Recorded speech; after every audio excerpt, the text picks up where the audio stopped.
സർവശക്തനായ ദൈവത്തിൻ്റെ അതിപരിശുദ്ധ നാമം അതിയായി മഹത്വപ്പെടുമാറാകട്ടെ. കർത്താവിൽ പ്രിയ ദൈവമക്കളെ, നിങ്ങൾക്കേവർക്കും ജീസസ് വോയിസ് മെസ്സേജ് എന്ന പ്രഭാത ദൈവവചന ധ്യാന ശുശ്രൂഷയിലേക്ക് സ്നേഹത്തോടെ സ്വാഗതം.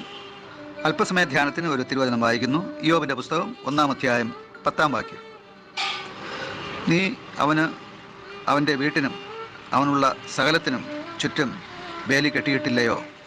നീ അവൻ്റെ പ്രവൃത്തിയെ അനുഗ്രഹിച്ചിരിക്കുന്നു. അവൻ്റെ മൃഗസമ്പത്ത് ദേശത്ത് പെരുകിയിരിക്കുന്നു. കർത്താവിൽ പ്രിയരെ, നാം വായിച്ചു കേട്ട ഇയ്യോബിൻ്റെ പുസ്തകം 1-ാം അധ്യായം 10-ാം വാക്യത്തിൽ സാത്താൻ അഥവാ പിശാച് ഇയ്യോബിനെക്കുറിച്ച് ദൈവത്തോട് സംസാരിക്കുകയാണ്. ഇവിടെ സാത്താൻ പറയുകയാണ്, വെറുതെ അല്ല ഇയ്യോബ് നിന്നെ സേവിക്കുന്നത്, വെറുതെ അല്ല ഇയ്യോബ് നിന്നെ ആരാധിക്കുന്നത്, വെറുതെ അല്ല ഇയ്യോബ് ദൈവമായ നിന്നെ മഹത്വപ്പെടുത്തുന്നത്.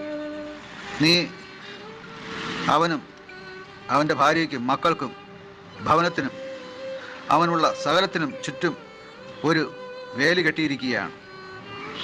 മാത്രമല്ല, നീ അവൻ്റെ പ്രവൃത്തിയെ, അവൻ്റെ ജോലിയെ അനുഗ്രഹിച്ചിരിക്കുകയാണ്. അതുകൊണ്ട് തന്നെ അവൻ്റെ സമ്പത്ത് ദേശത്ത് വർദ്ധിച്ചിരിക്കുകയാണ്. ഇവിടെ നാം ധ്യാനിക്കുന്ന ഒരു പ്രത്യേക സന്ദേശം ദൈവം നമുക്കും നമുക്കുള്ള സകലത്തിനും കെട്ടിയിരിക്കുന്ന വേലി സംബന്ധിച്ചുള്ളതാണ്. എന്താണ് ഈ വേലി?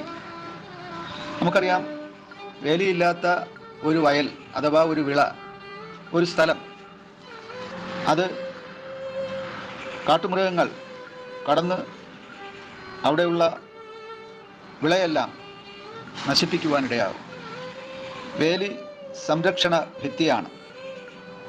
വേലിയുണ്ടെങ്കിൽ വിളയ്ക്ക് സംരക്ഷണം ലഭിക്കും. സാത്താൻ ദൈവത്തോട് പറയുകയാണ്, ഇയ്യോബിന് ചുറ്റും ദൈവം വേലി കെട്ടിയിരിക്കുന്നുവെന്ന്. ഇയ്യോബിന് ചുറ്റും ദൈവം കെട്ടിയിരിക്കുന്ന വേലി എന്തായിരിക്കും? ഇത് സംബന്ധിച്ച് വേദപുസ്തകത്തിൽ 34-ാം സങ്കീർത്തനം 7-ാം വാക്യത്തിൽ ഇങ്ങനെ എഴുതിയിരിക്കുന്നു: യഹോവയുടെ ദൂതൻ അഥവാ കർത്താവിൻ്റെ ദൂതൻ അവിടുത്തെ ഭക്തന്മാരുടെ ചുറ്റും പാളയമിറങ്ങി അവരെ വിടുവിക്കുന്നു. ഈ വാക്യത്തിൽ നാം കാണുന്നത് ഇയ്യോബിന് ചുറ്റും ദൈവം കെട്ടിയിരിക്കുന്ന വേലിയാണ്. കേവലം ഇയ്യോബിന് മാത്രമല്ല, ഈ മുഴു പ്രപഞ്ചത്തിൽ ദൈവം സൃഷ്ടിച്ച സകല ചരാചരങ്ങൾക്കും, പ്രത്യേകിച്ച് സകല മാനവജാതിക്കും ഈ മാലാഖമാരുടെ അഥവാ ദൂതന്മാരുടെ വേലി ഉണ്ട് എന്നുള്ളതാണ്. ഇതൊരു യാഥാർത്ഥ്യമാണ്, ഇതൊരു സത്യമാണ്, ആർക്കും നിഷേധിക്കുവാൻ കഴിയാത്ത ഒരു പരമ സത്യം. ഇത് സംബന്ധിച്ച് 91-ാം സങ്കീർത്തനത്തിലും ഇതേ കാര്യം വിശദീകരിക്കുന്നുണ്ട്. സങ്കീർത്തനം 91-11 നിന്റെ എല്ലാ വഴികളിലും നിന്നെ കാക്കേണ്ടതിന് അവിടുന്ന് നിന്നെക്കുറിച്ച് തൻ്റെ ദൂതന്മാരോട് കൽപ്പിക്കും. ദൈവം ചെയ്യുന്ന കാര്യമാണ് ഇവിടെ കാണുന്നത്.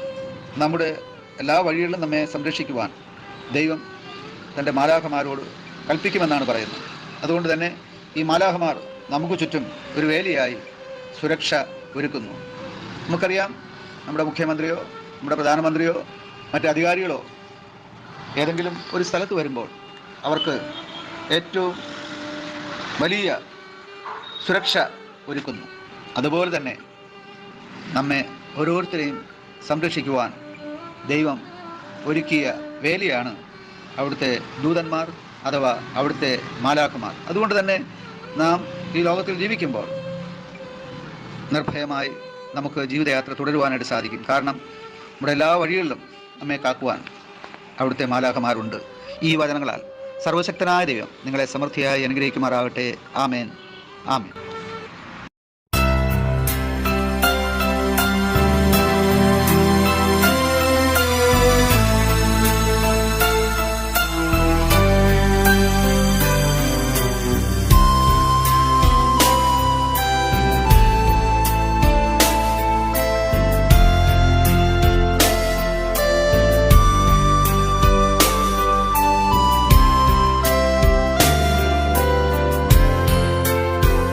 യഹോവയീരേ ദാതാവാം ദൈവം, നീ മാത്രം മതി എനിക്ക്.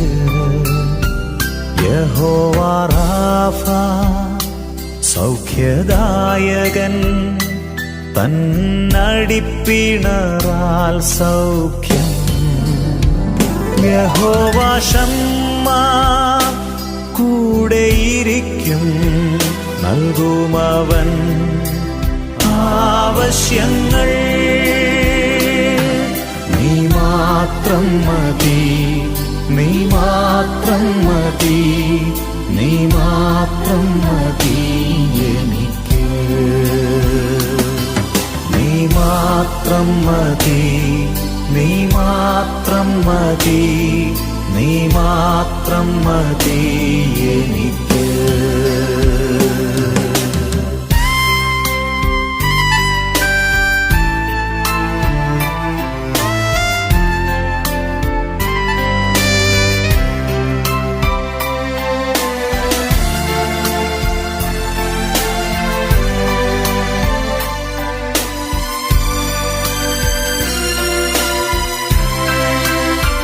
യഹോവ എലോഹിം സ്രഷ്ടാവാം ദൈവം, നിൻ വചനത്താലുളവായെല്ലാം. യഹോവ ഇല്യോൻ അത്യുന്നതൻ നീ, നിന്നെപ്പോലെ മറ്റാരുമില്ല. യഹോവ ശാലോം എൻ സമാധാനം, നൽകി നിൻ ശാന്തി എന്നിൽ. നീ മാത്രം മതി, നീ മാത്രം മതി, നീ മാത്രം മതി എനിക്ക്. നീ മാത്രം മതി, നീ മാത്രം മതി, നീ മാത്രം മതി എനിക്ക്.